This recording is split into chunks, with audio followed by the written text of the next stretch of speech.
did the customization of the drought and flood system for Zambia. I think that's all. Thank you so much. Great, thank you so much. Joining us from the group on Earth Observation, we have Ms. Lisa Robello, the Africa Lead Data Scientist. Lisa, over to you for a brief introduction. Great, thank you very much. So, as introduced, I'm the lead scientist for the Digital Earth Africa program.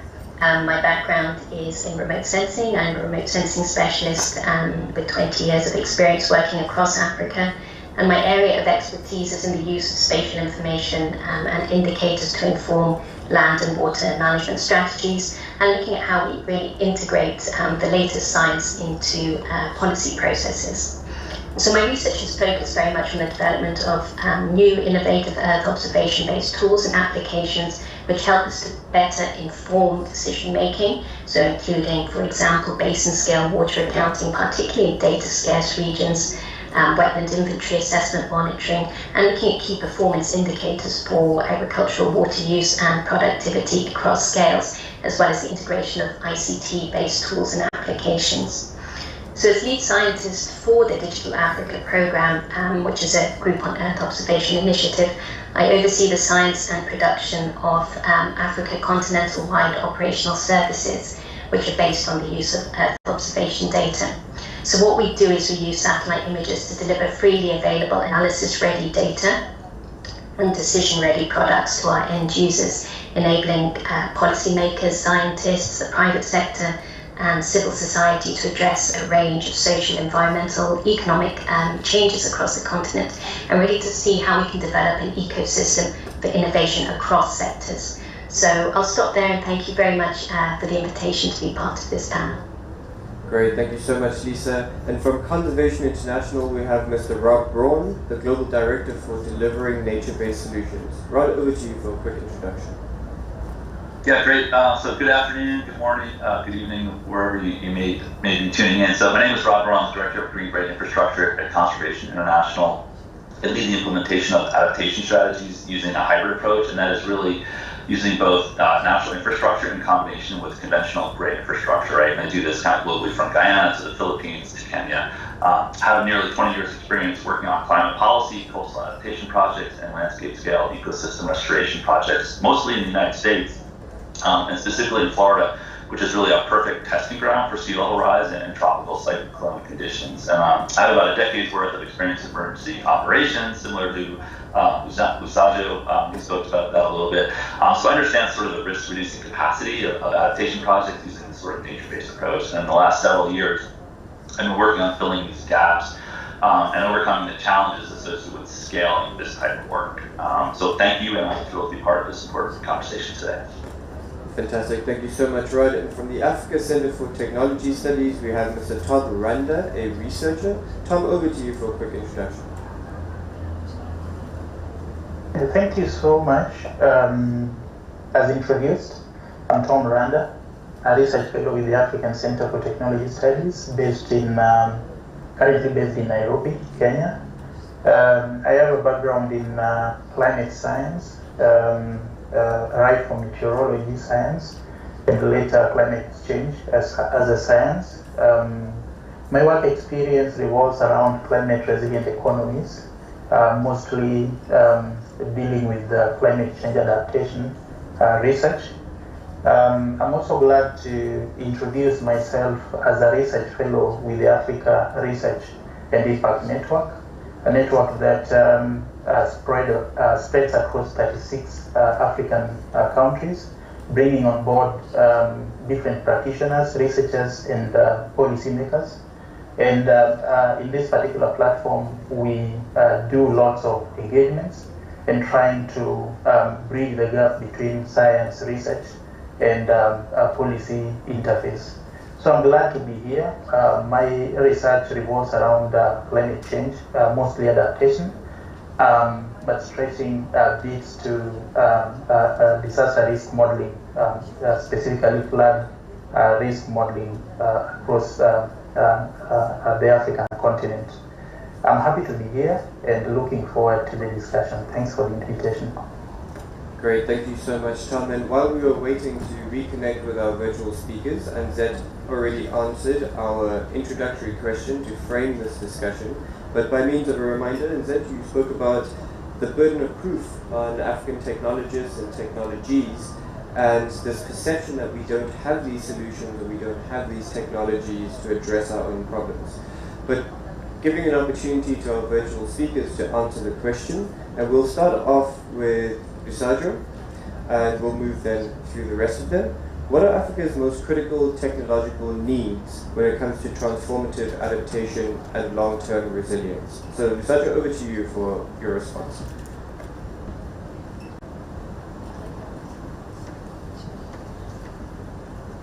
Thank you so much for that question. Looking at transformation, transformative adaptation, it's quite cross-cutting because it cuts across different sectors. You have the agriculture sector, you have infrastructure sector, you have the health sector. So I'll just try to speak broadly in terms of some of those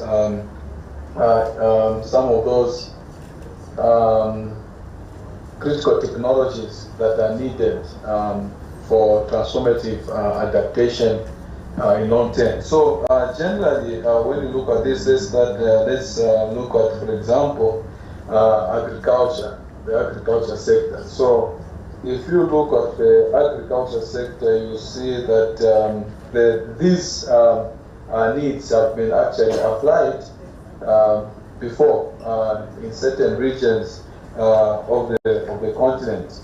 So some of these needs actually may be embedded in practice as well as behavioral patterns. And some of them may actually be embedded in technology-related issues. So from the technology perspective, some of these would border on sensor networks, particularly for those in the hydrometeorological space, so that they are able to generate the products that are needed to inform their clientele. And further to that, you may also have smart systems. Smart systems, they are equally important in this domain. Then you have also meteorological systems. You have one that also borders on personnel, particularly on modeling. I think this is quite critical. Because for you to adopt transformative adaptation, you need to understand how the systems are going to respond or are responding, and therefore modeling becomes a critical component of these systems.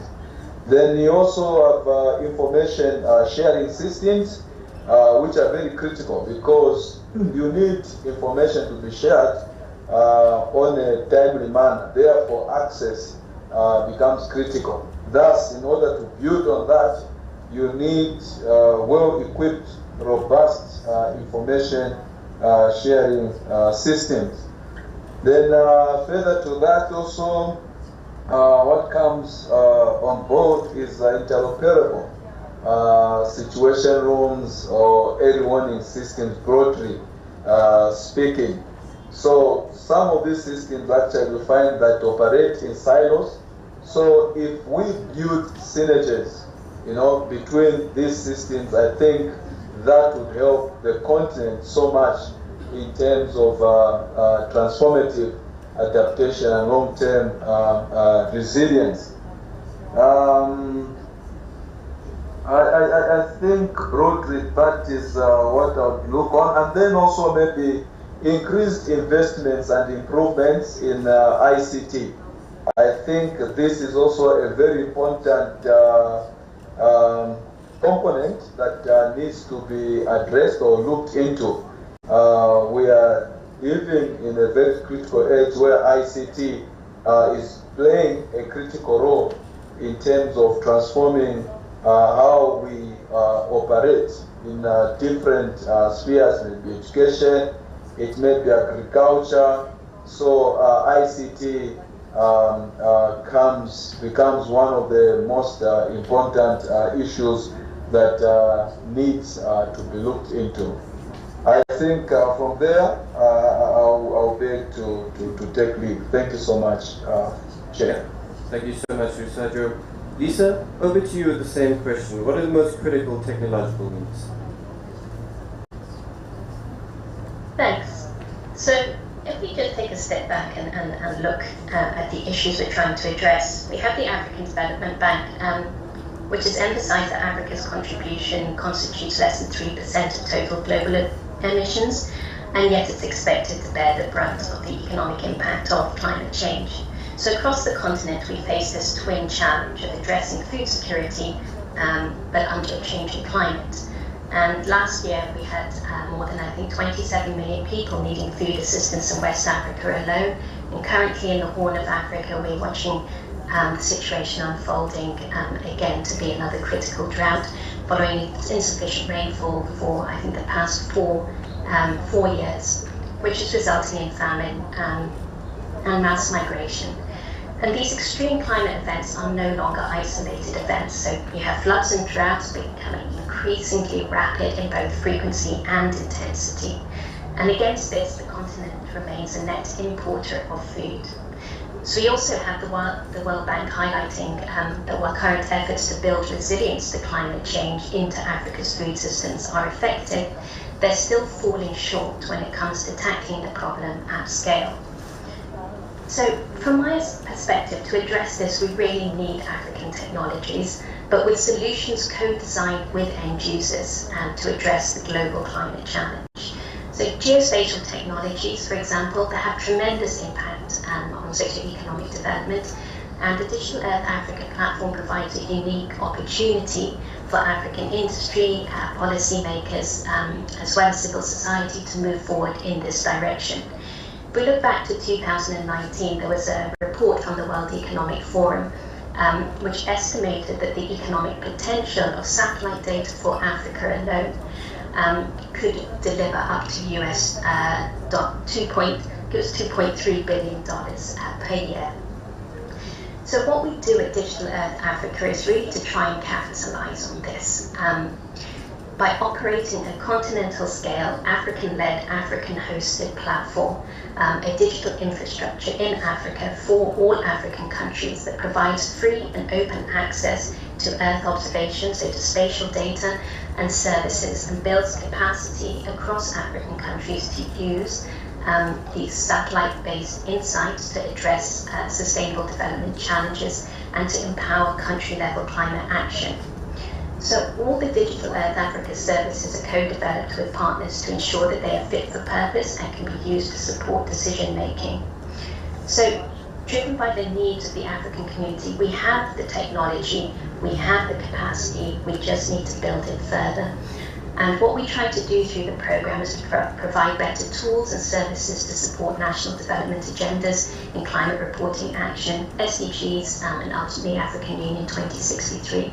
So the platform and the technology thus serves as a critical foundation to make the best use of advanced digital technology, which already exists, to build long-term resilience. I think I'll stop there and hand back to you. Thanks.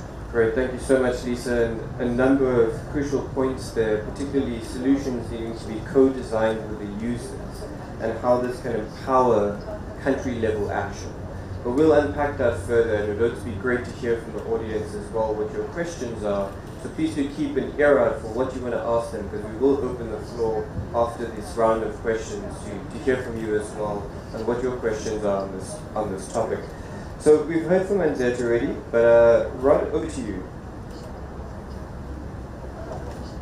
Great, thank you. So, Lisa, I'm going to just set the stage a little bit, so we'll talk about the solution a little. So, a recent World Bank report showed that since 1970, Africa has experienced more than 2,000 natural disasters, with just nearly half taking place in the last decade, right? So I think, like Lisa mentioned, sort of this intensity and just frequency of storms. This impacted something like 460 million people on the continent, and so when you look at these numbers, even like globally, it's costing the global economy something like 300 billion, annually for these kinds of weather natural disasters. So just thinking about coastal communities, for instance, these communities are facing really unprecedented levels of risk due to the onset of climate change, sea level rise, and population migration to the coast. And so I would argue strongly that this vulnerability has been significantly increased because of the removal or damage of natural infrastructure. We have lost something like 85% of our oyster reefs worldwide, 25 to 50% of tidal marshes. About 50% of our mangrove cover has been lost globally, and I won't even talk about coral reefs. We know they're in serious decline. So the greatest needs really have been outlined in a recently published policy brief. It's talking about integrating technology and nature-based solutions, and this policy brief was a collaboration of the UNFCCC Technology Executive Committee, the Nairobi Work Program, IUCN, and sort of the green-gray infrastructure community practice, and that's something that Conservation International leads. Essentially, I'll hit a couple of things in there, and then I'll round it up. But we know that climate adaptation investments have been traditionally heavy on engineered infrastructure, right, such as levees and seawalls.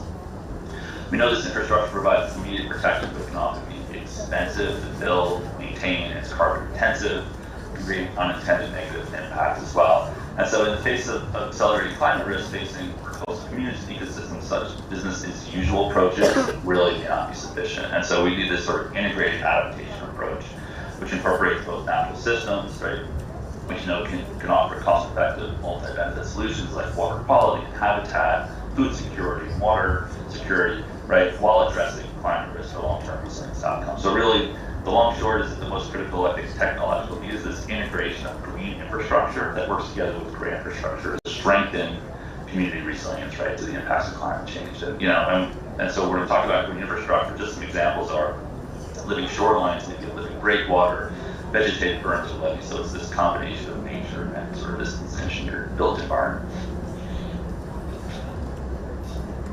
Great, thanks so much, Rod, and great to see a diversity of perspectives emerging around this question. Lastly, Tom, what do you think some of the most critical technological needs are? Yeah, thanks a lot. I concur with all the speakers and the panelists who have set the scene and strongly highlighting that transformative adaptation is kind of looking at the root causes of vulnerability. So it's kind of a system approach to dealing with the vulnerabilities.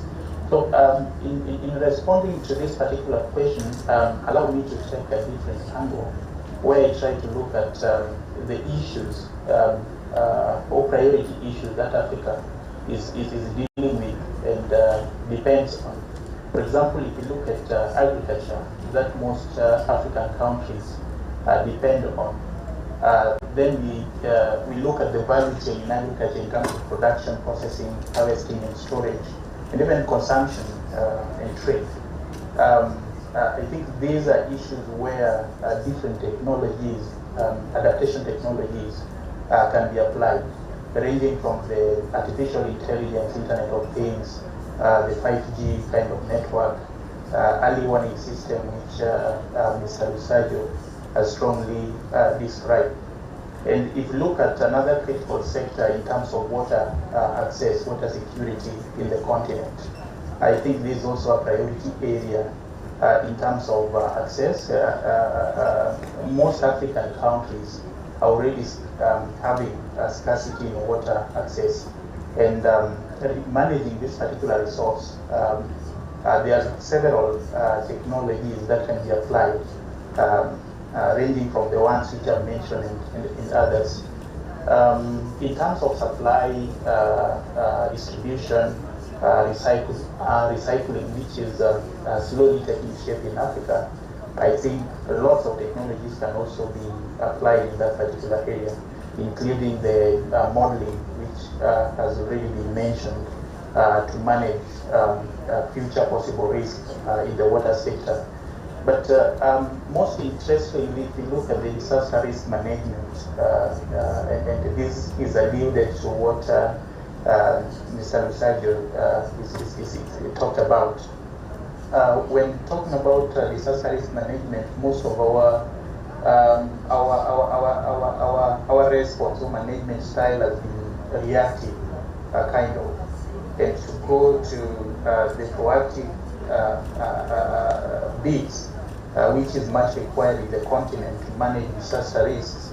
The early warning system comes in, where the artificial intelligence can be applied, and risk modeling can also be applied. I'm happy to report that I've been doing some work around risk modeling for Nairobi. I think all this, if we combine, we can also talk about the energy, or clean cooking energy, which is also an issue. Most African countries are dependent on biofuels, and therefore transitioning to clean cooking energies. And I'm glad to report all mentioned modern cooking services, which is one of the projects that we've been undertaking at the African Center for Technology Studies. I've been trying to shift clean cooking or promoting clean cooking technologies, especially the electric pressure cookers for electric cooking appliances. The adoption has been a bit slow, but slowly taking shape in different African countries that we've been working in. All these require a strong political support and strategies, but also lots of research and policy support to be implemented. So technologies in these particular sectors must be co-produced or co-generated for them to be uptaken by the end users. Thanks. Great, thank you so much, Tom. And I think particularly your last point resonated with me around the inclusivity of this. Of course, the title of this session is on indigenous and frontier technology. So, of course, the knowledge, the experience, when we're thinking about this in a technological sense, it must be inclusive.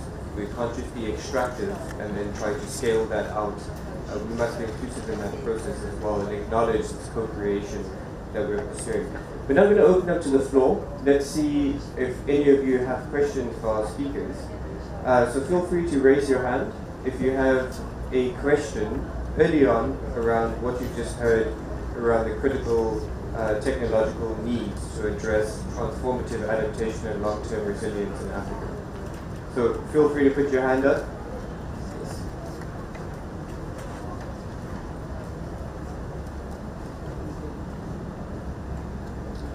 Thank you very much. My name is Bernard, from Kenya. First of all, I want to appreciate the presenters for the exposition in terms of technologies. The bit I really wanted to hear is about the indigenous technologies and how we are using modern science to be able to actually boost what the communities have to improve adaptation. Is there any work that has been done around there, or they have experience that you can share with us in that particular area? Probably, I also wish to know what are some of the challenges of bringing out some of these technologies so that they can be shared across the continent, especially. Yes. That's a great question. Do any of our virtual speakers? Oh, I see, NZ, you're in person, so we're going to defer to you first, and then we'll go over to our virtual speakers if they would like to respond. So please go ahead. Sure, so this remains an enormous challenge for similar reasons to what I was talking about earlier about the perceptions of the value of African knowledge and African technologies. And let me start with your first question, which is asking for some examples of where indigenous technology has been used in sort of like a modern sense. There are lots of examples in the water industry. So in Tanzania, there is a really brilliant piece of technology that uses nanotech. So it's a chemical engineer, local Tanzanian chemical engineer, who uses nanotech and a 100-year-old local method of filtering water, which has been combined to create one of the most extraordinary waterfalls the world has ever seen. In Uganda, there is a water filtration currently in use at a lot of refugee camps, because that's where the funding came from, which is based on the traditional knowledge of using bones, animal bones, and different rock formations and that's been used by a local engineer from Makerere University who has created a water filter that is really, really affordable versus the nanotech one, which, as you can imagine, is quite expensive, right? There are agricultural examples out of Ghana, cassava harvesters that are based on the original design that farmers have been handing down through generations of cassava harvesters that are only now slowly starting to get momentum in the local market, because local farmers tend to use imported implements that go behind tractors, and the indigenous idea of harvesting cassava had to be adapted to work with modern tractors. So there are lots of examples of this kind of thing.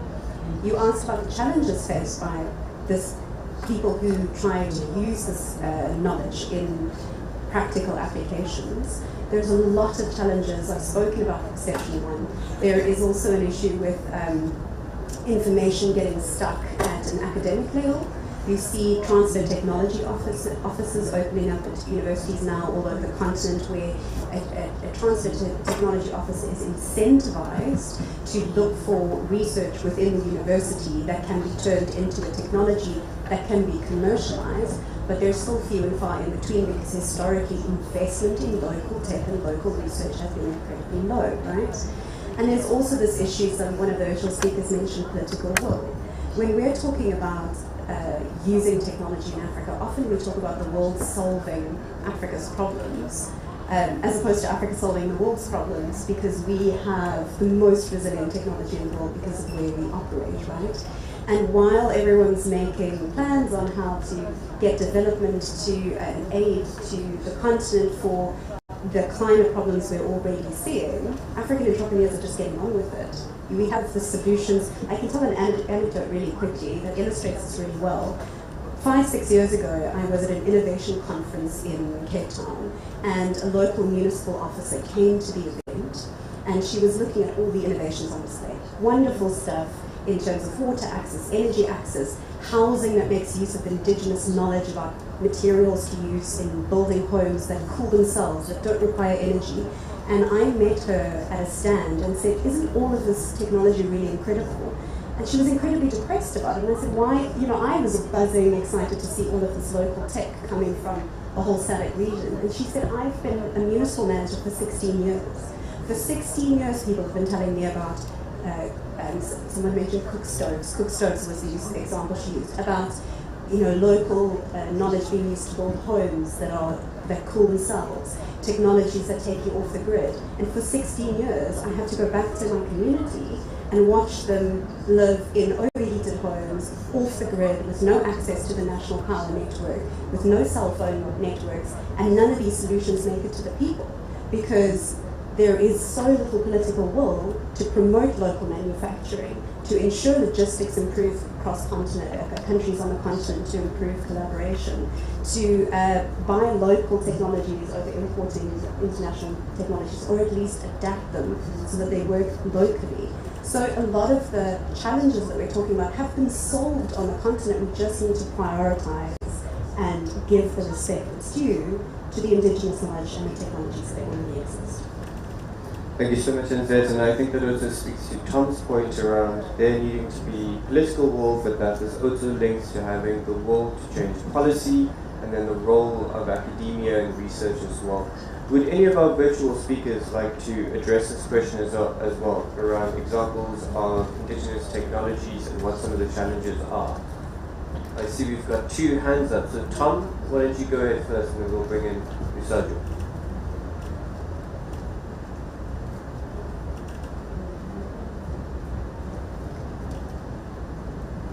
Tom, feel free to unmute yourself and go ahead. Oh, sorry, I was muted. All right. Yeah, so I was just saying that's a great question, and I think the first speaker has done some justice to it. But I would like just to add 2 things. I think transformative adaptation is quite an expensive investment affair. By that I mean it requires a lot of human resources, financial resources, and time. And the long time needed to kind of see the benefits somehow, because it disrupts the existing systems, the business as usual, and might interfere with some of the political settings and policy setups. And the power relation issues come into play, and therefore getting social and political support for most of the transformative adaptation projects or issues takes some time. And this I draw from the modern energy cooking services which I mentioned, where we are trying to shift local communities to use electricity in some of the countries we've been working in. A good example in Kenya, electric access has risen to 75%, but the productive use of this particular electricity is mostly for lighting and not cooking in most homes, even in the urban areas and in the city like Nairobi. And this takes a lot of social and political dialogues, negotiations, awareness, looking at the entire chain of clean cooking to be able to kind of penetrate. But having said that, I think some of the examples of the use of indigenous knowledge, and I'm glad that the participant who raised the question is from Kenya, and therefore he might be aware of the Ngani community in Kenya, in Western Kenya, where the meteorological department has been using their traditional ways of predicting whether it will rain, the droughts are coming, and all that. They are traditional or indigenous knowledge around that. And the Kenya Meteorological Department, I know, had been using the Ngani community kind of, they call them rainmakers here in Kenya, to kind of tap into that particular knowledge. Most of the time, they know how to predict the seasons and the changes in weather patterns. And most of the times, the heat score, or they get it right. So they've been trying to pilot this where they tap into this particular knowledge and incorporate this particular community in the weather prediction and forecasting in Kenya. And it has really worked well. I think that could be one of the cases and example to point out. Thanks. Great, thank you very much. Before I give Sergio an opportunity to respond as well, are there any other questions? Okay, all right, so go ahead. I see Rod has his hand up. Or maybe I've got it wrong on the screen. So Rod, go ahead.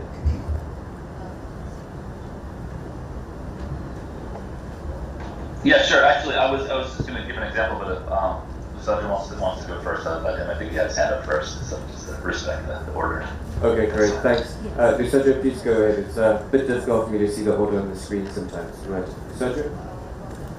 Okay, thank you so much. Just as an addendum to the earlier thoughts that have been shared by the two previous speakers, in terms of experience with indigenous knowledge, I just want to state the fact that by using Zambia as a typical example of some of the indigenous knowledge technologies that have been used, particularly starting with farming, and then issues of construction of building, to put up defenses against cyclones in Mozambique, as well as floods in Zambia in the floodplains. So if you look at, for example, agriculture and farming, you find that the locals, they have their own technologies that they have used in terms of improving the fertility of the soils. Most of them actually believe that the use of modern fertilizer, it destroys the fertility of the soil. So most of them, if you go in the northern region, they use a technology called Stemene system. So that involves the cutting of the leaves of the trees and burning them, and then after that they do their farming. After 3 years, they give it time to regenerate. So those are some of the indigenous technologies that have been used by the locals. When you go to Mozambique, Mozambique have also developed their own building designs to put up defenses against cyclones. And you find that they show you two buildings, the modern building and the indigenous one, where they have used local technology.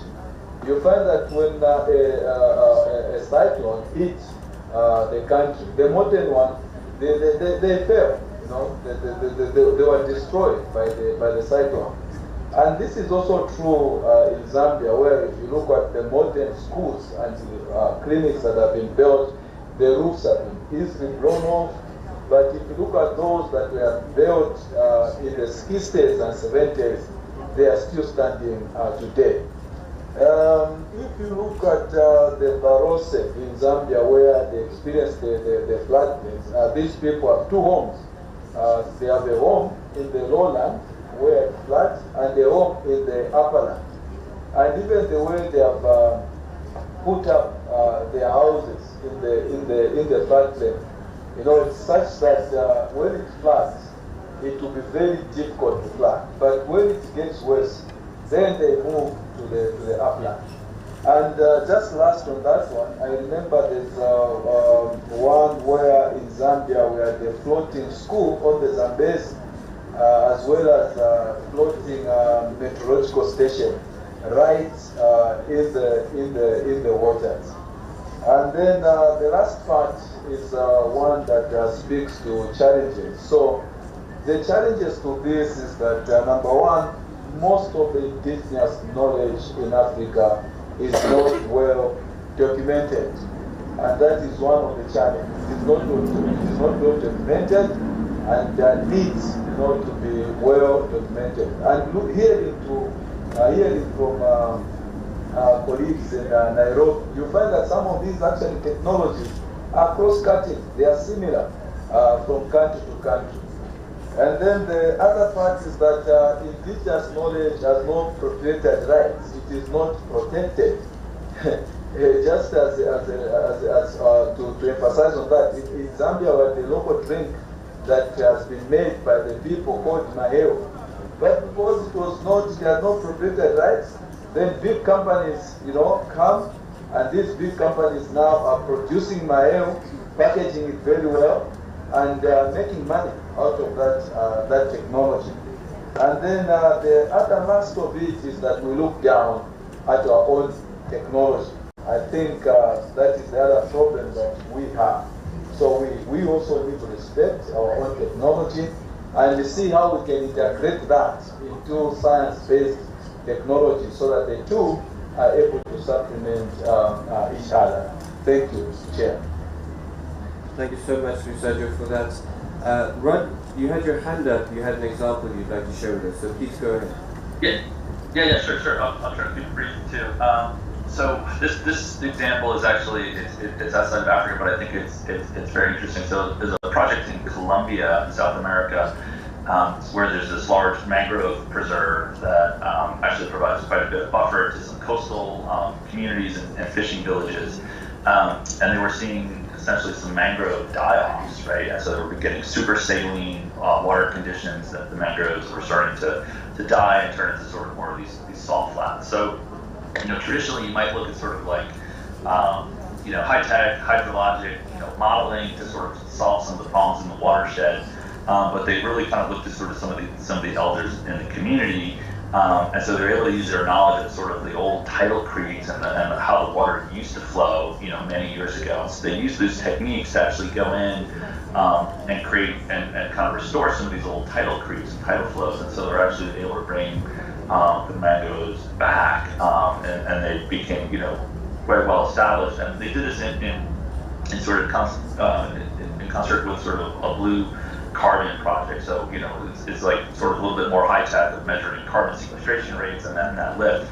But it's a really interesting, I think, example of sort of using sort of the indigenous sort of local knowledge, right, in terms of those water flows, rather than sort of, always going high tech for these things. So I think it's a real case that shows success of using sort of local knowledge in terms of the restoration piece that kind of provides, bigger benefits. Great, thank you, Todd. So as you can see, we are spanning quite a range in this discussion, all the way from grassroots innovations in indigenous technologies, all the way through to the role of data and geospatial mapping. We're going to unpack this further now with a few specific questions to some of our speakers, and then we'll have another opportunity for all of you to ask questions. So kicking us off with these more specific targeted questions, and this one, Rod, actually goes to you first.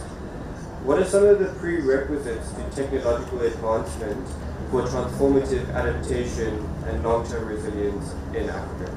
Rod, over to you.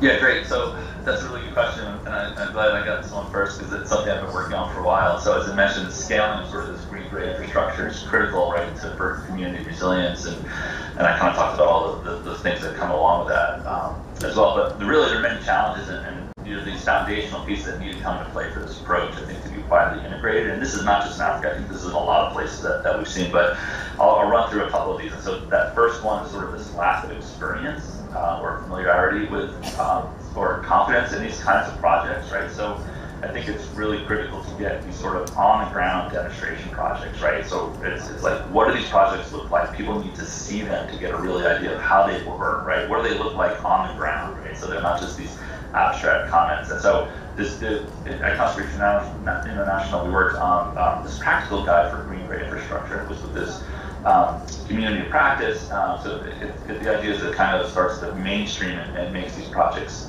more familiar and what they could look like.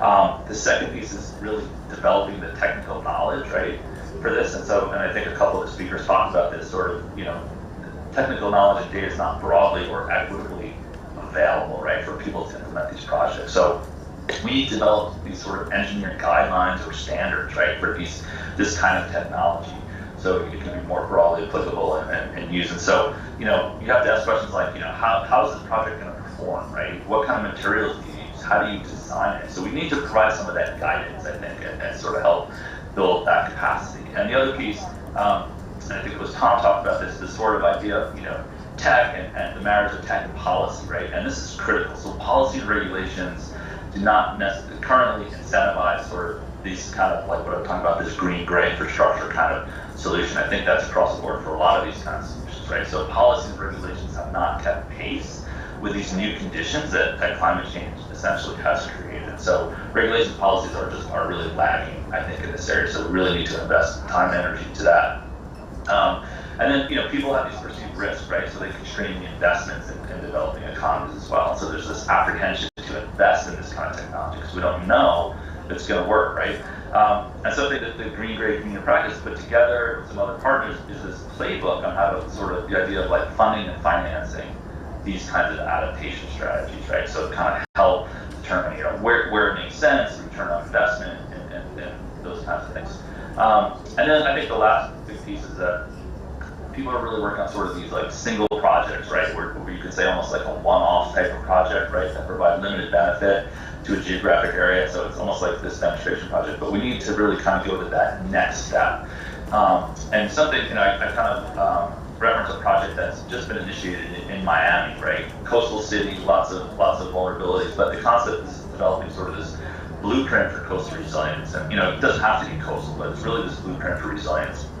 And the idea is that you sort of take this holistic approach to assessing the vulnerabilities of a region, right, a country, and developing a robust approach using sort of this green-gray infrastructure, if it's rolled out comprehensively, looking at sort of the risk reduction capacity that it can provide, right? So also the habitat and water quality improvements that it can also provide, because we know that the environment is the economy. And so in this case, you can do sort of your risk modeling, to determine which projects are best in this way to provide that risk reduction or flood reduction, capacity, wherever we're looking for. But the idea is that you create sort of this pipeline of project for a community, right? So it's this sort of holistic approach, a pipeline of project that can be funded and constructed over, say, the next 10 to 20 years. So what we're finding is infrastructure funding is starting to become available, and we expect it really to increase substantially over the years, right? As adaptation dollars are needed and will be, and will be invested.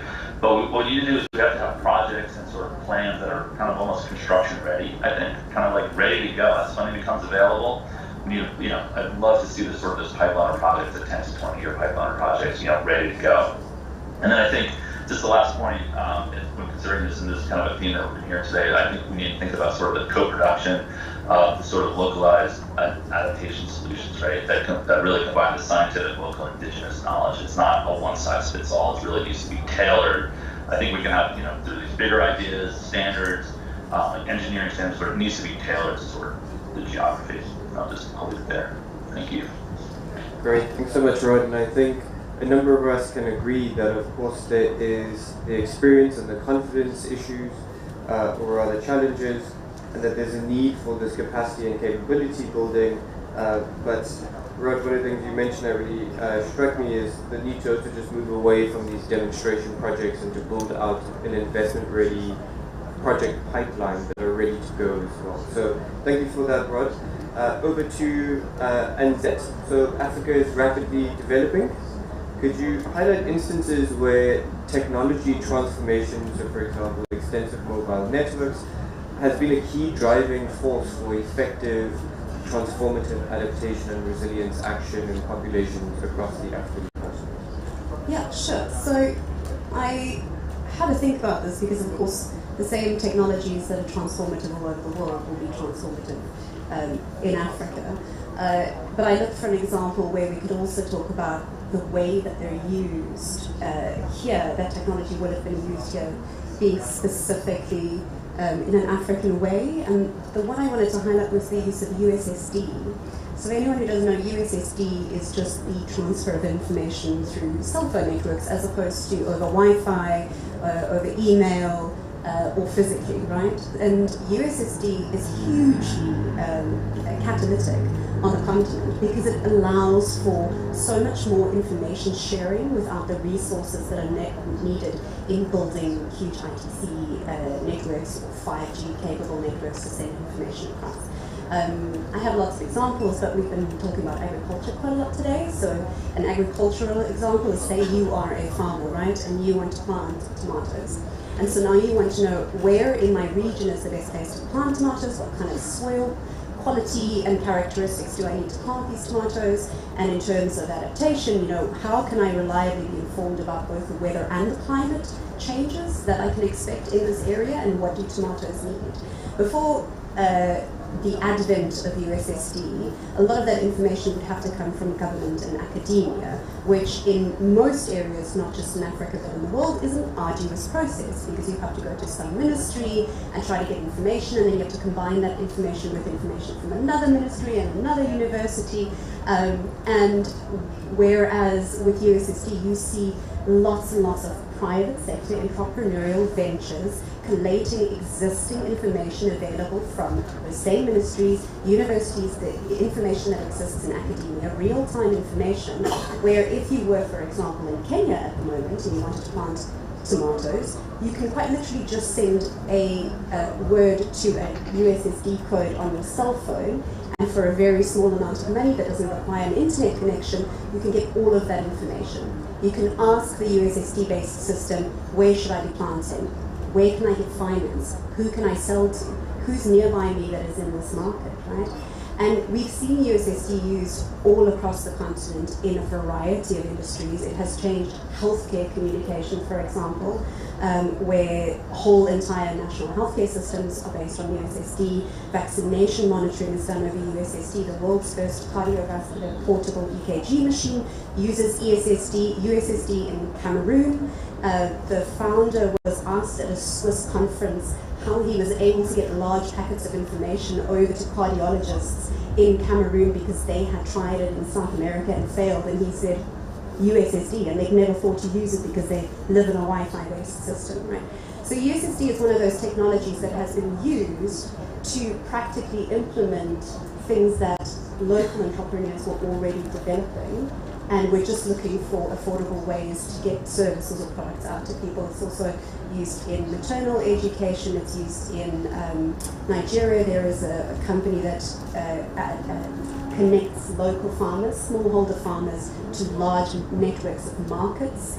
In Kenya, there is a innovator in Eldoret who connects local Juakali welders to customers all across the country. So these are not necessarily adaptive technologies, but USSD enables that kind of technology to be used by more people because it is incredibly resilient, real-time, and also doesn't require large infrastructure. So I thought it was quite a nice example. No, great, thanks so much, and I think an incredible example to highlight how a technology can then be applied in so many different... I think it's... Alright, no, it's cutting out a bit. Yeah, so a great example to just show how a single technology that African entrepreneurs can then think through how the application of that can be used to solve multiple adaptation or resilience challenges that we face. So thank you for that, and just even thinking about the innovation that gave birth to something like M-Pesa, which I know we have many of our East African colleagues in the room and at this conference, but just how incredibly transformative this idea of financial inclusion was, and what a conduit to long-term resilience, but also transformative adaptation that technology could pose. And again, using mobile network technology. So we have the innovation and we have the knowledge to be able to really drive change, not just in our own continent, but also to be a leader in the world as well. So moving on to our next question for Lusadro. So with a great part of the economy dependent on weather-influenced economic activities, how well could early warning systems avert the challenges the African population faces?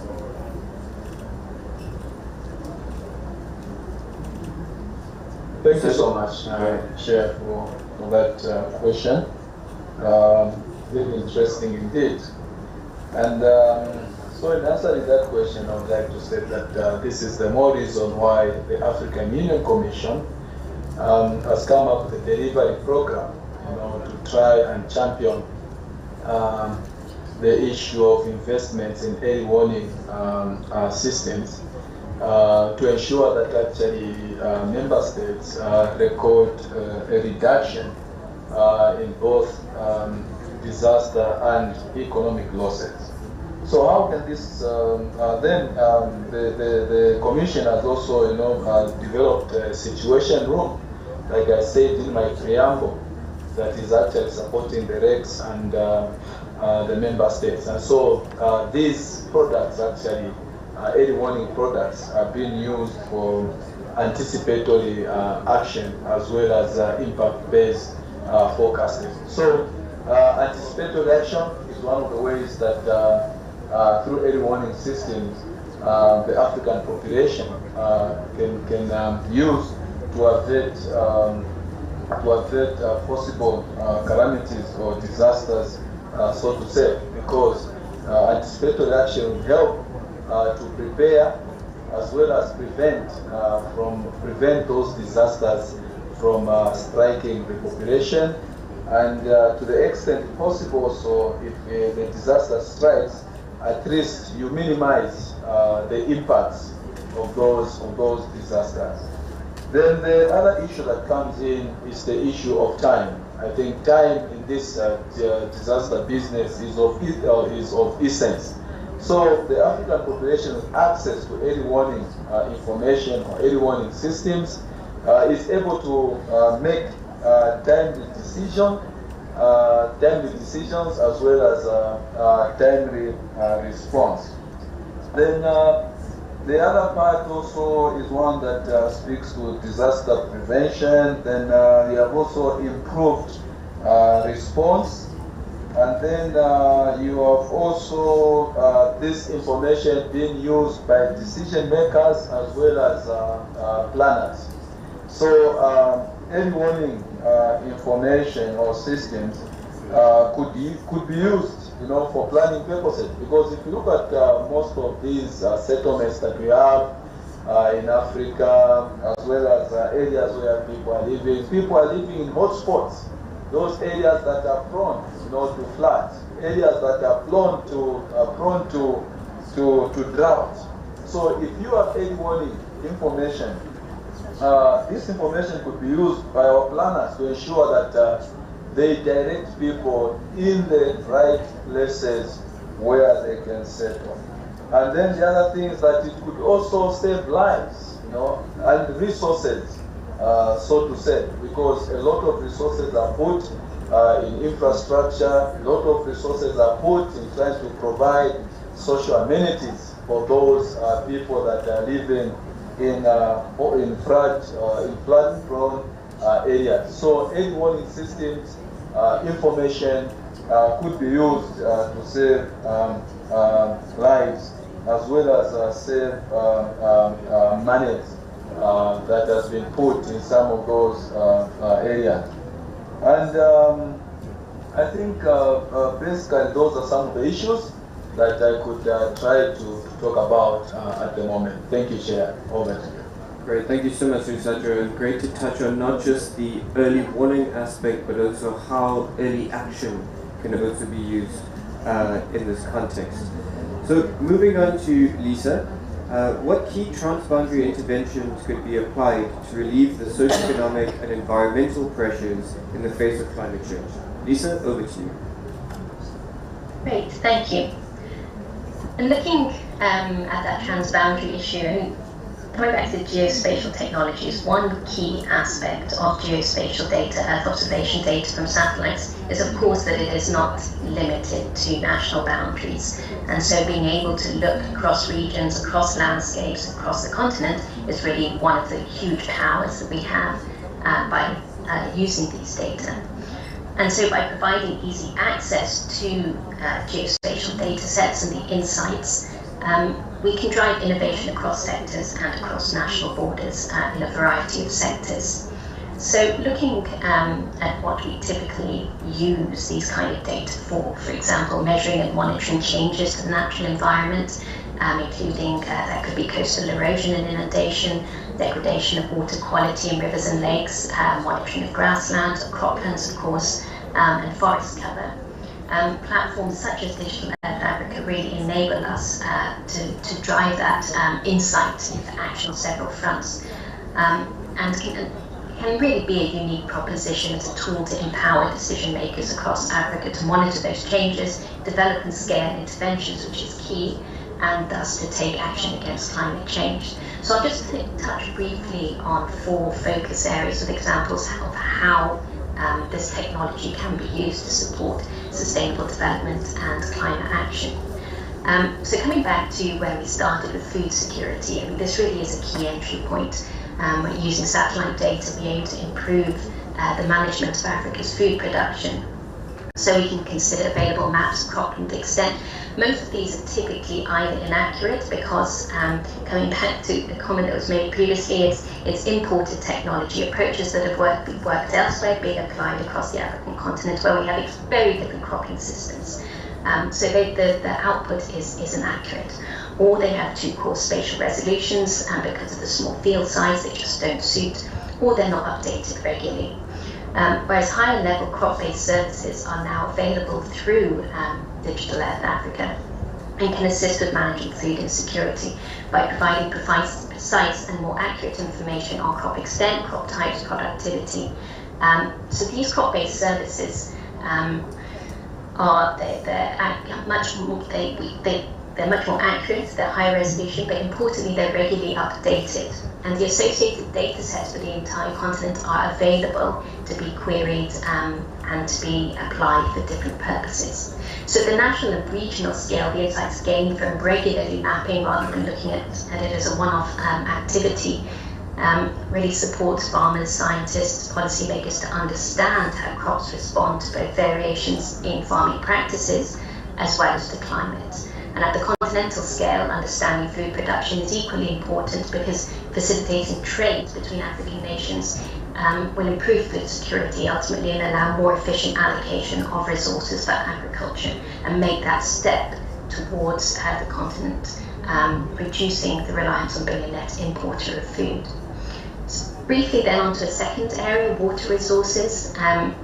One of the other panelists mentioned this briefly, the water security challenges, the access to water that we face across much of the continent.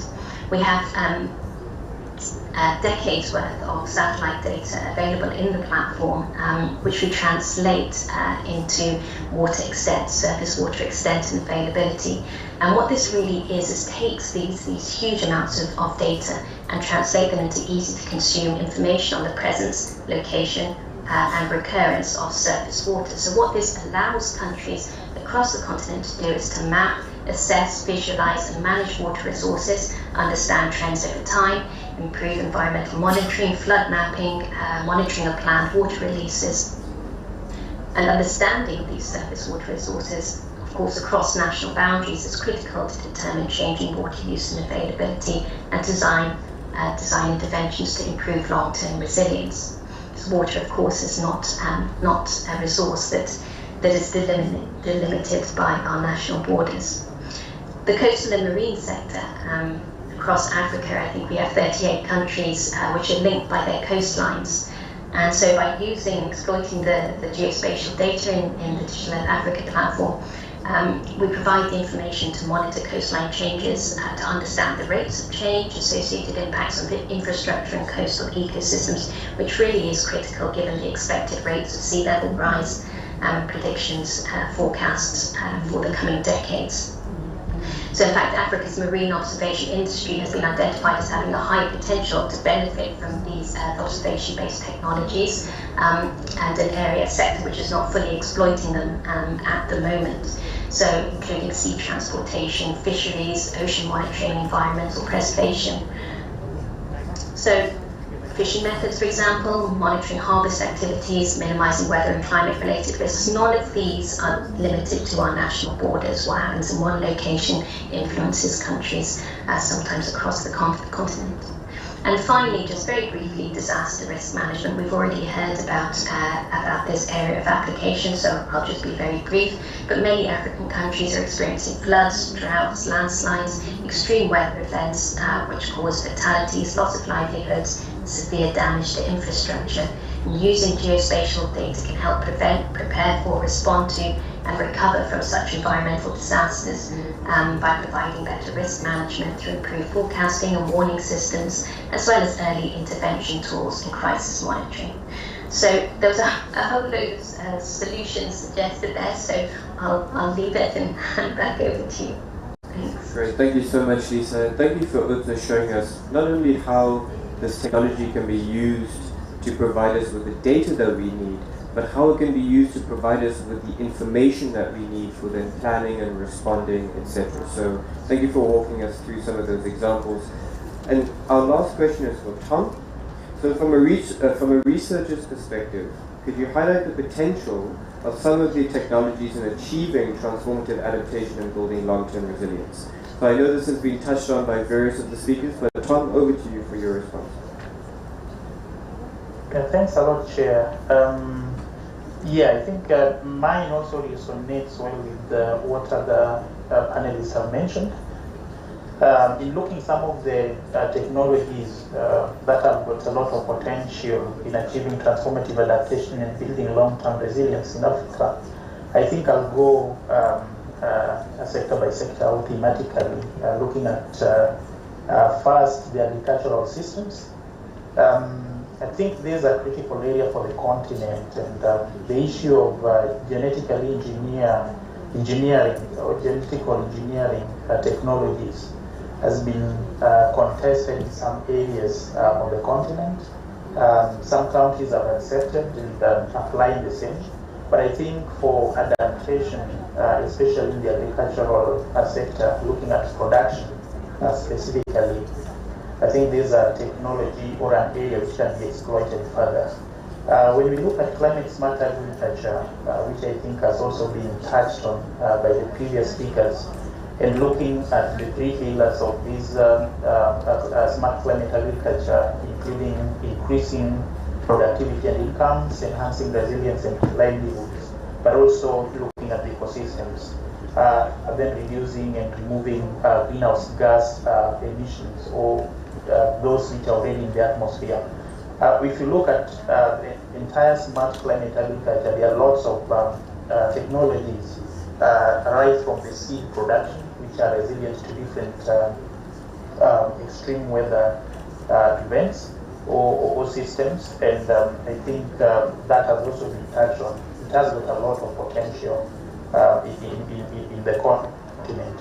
In terms of diversification of crops, I think in the livestock crops, I think this is also an area where different technologies are being applied already, but has got a lot of potential for improvements. Some of the interesting projects in this area which we are currently undertaking include solar dryers and cooling hubs, community cooling hubs, to kind of harness or reduce post-harvest losses.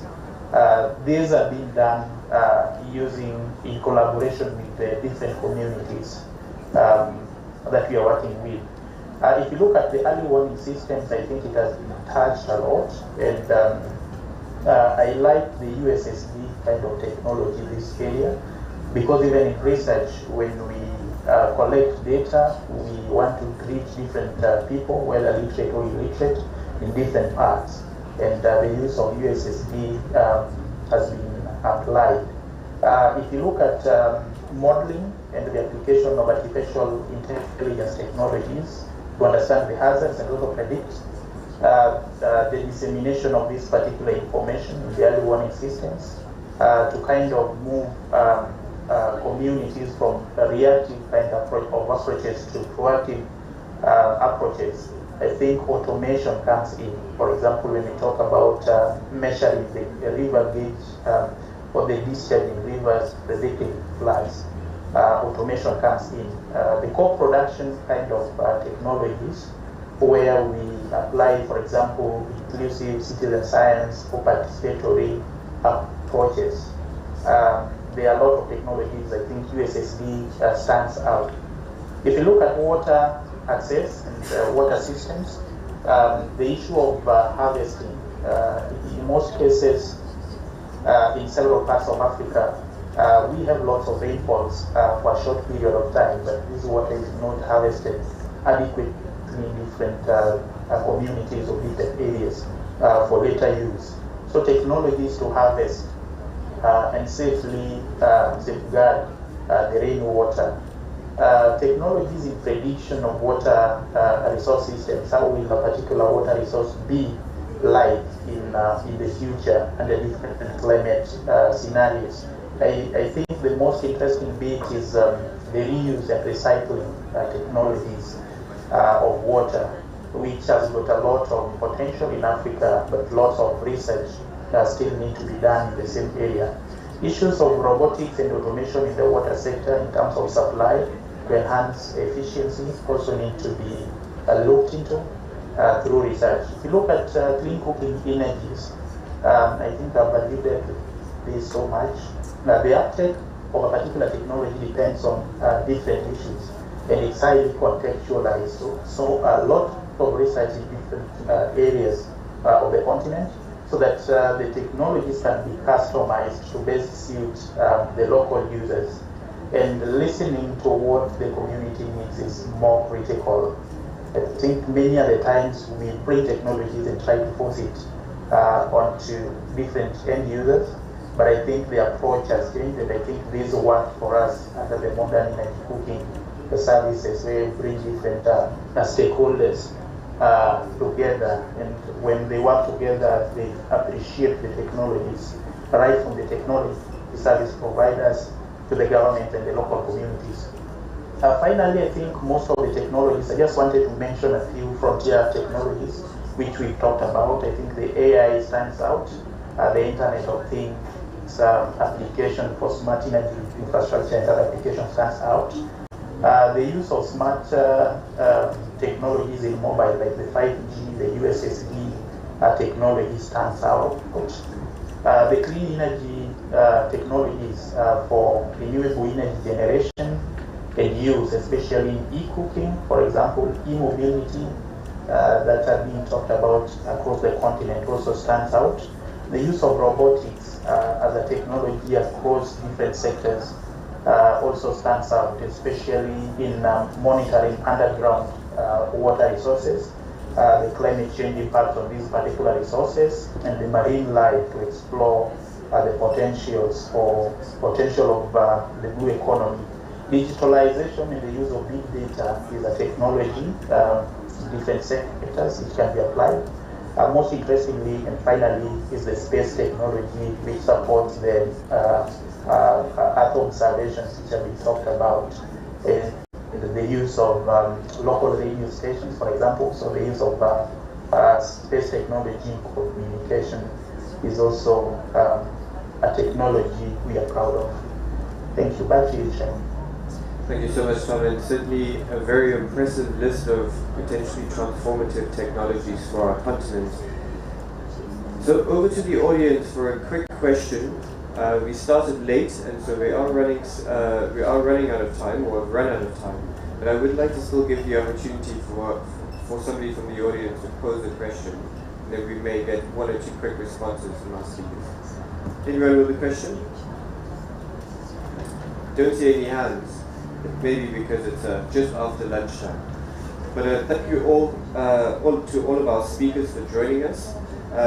Perhaps I can give just a few key takeaway messages, or perhaps things that I take away from this discussion. Certainly one of the things here is that Africa is abundant with ideas, knowledge, experience, and the technologies that we need to also solve not only our own adaptation and resilience needs, but also to play a leadership role in the world. But as has been mentioned, there are a number of prerequisites that we need as well.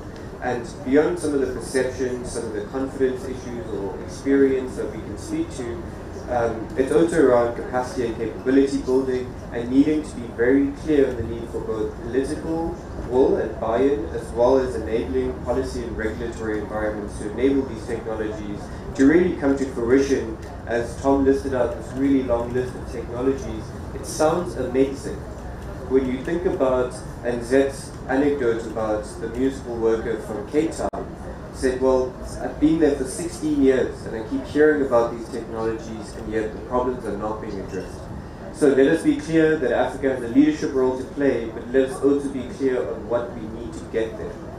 And with that, thank you all for joining us, and thank you again to our speakers for joining us both virtually, and as I said, thanks for joining us here in person. Thank you. Thank you so much, Brian. Yeah, thank you so much. Thank you so much.